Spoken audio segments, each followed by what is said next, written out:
Rick Hong here for Hollywood First Look. Today, I'm with director Nimrod Antal, and we are talking his movie, Retribution.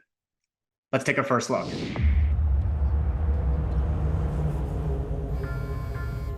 Are you going to answer that?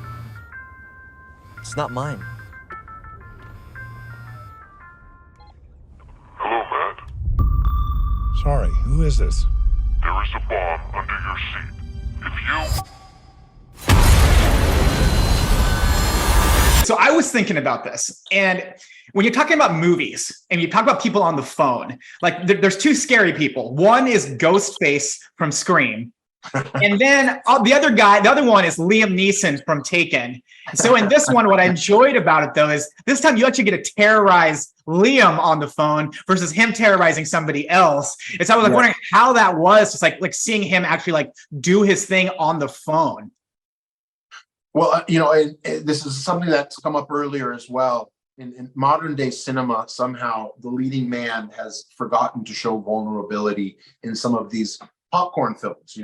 There's this almost expected tough guy, paper thin facade thing going on.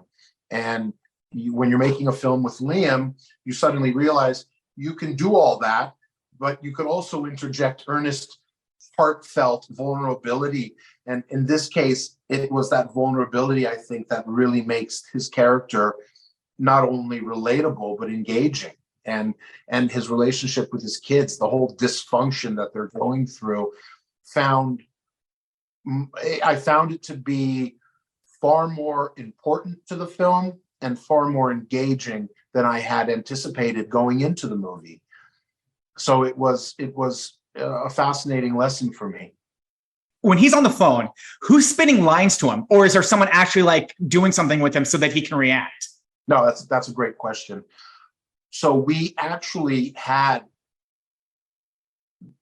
he had a headset with an actor reading the lines of the caller to him. So he was reacting to a performer.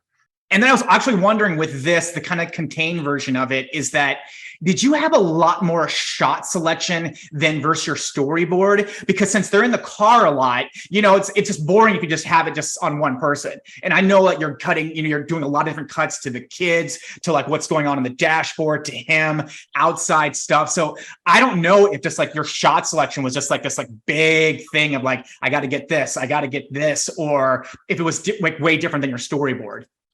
So I think what we understood early on was that the minutia would play an enormous role in this, and the details within, and also where we're putting the camera at any given time to better enhance the performances.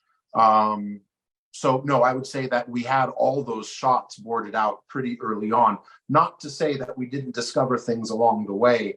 Are you guys like on a soundstage for a bit with the green screen behind it? Or are you guys like on a truck and then just following him and then like redoing it? Cause like, that was another whole thing that I was wondering about as I was watching. Cause like, obviously if you have all the money in the world and all the time in the world to close roads and everything, you can do that, but it's a movie, so you don't. So I was wondering, like, especially with technology now too, I was like wondering like how much might've just been on a soundstage with just the three of them for the easier stuff.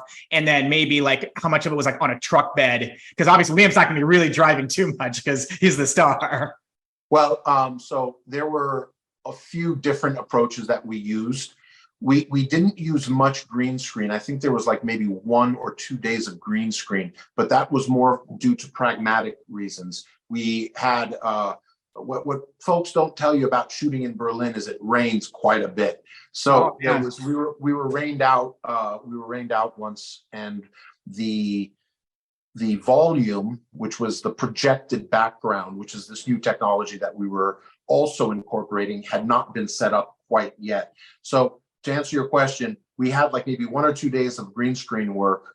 We had about half of the project, or maybe a little bit less, on the volume, which is the sound stage. And then for the more frenetic, more energetic stuff, like the motorcycle scene and some of the other events that they witnessed, we were on location shooting either on a shot maker, so either shooting on a trailer, or in a few circumstances I don't recall if it was a top driver or a rear driver, but there was Liam sitting behind the steering wheel on the correct side of the car, and then the stunt driver was hidden. I think he was on the roof, but I'm forgetting right now. Actually driving the car. So there was a few moments there where Liam was actually in some intense beats, and he handled it like a complete pro. He is still out there. If you can find him, I will. I'm in control here. No, you're not. You hurt my daughter, son of a bitch. I will kill you. What's it gonna be? Drive.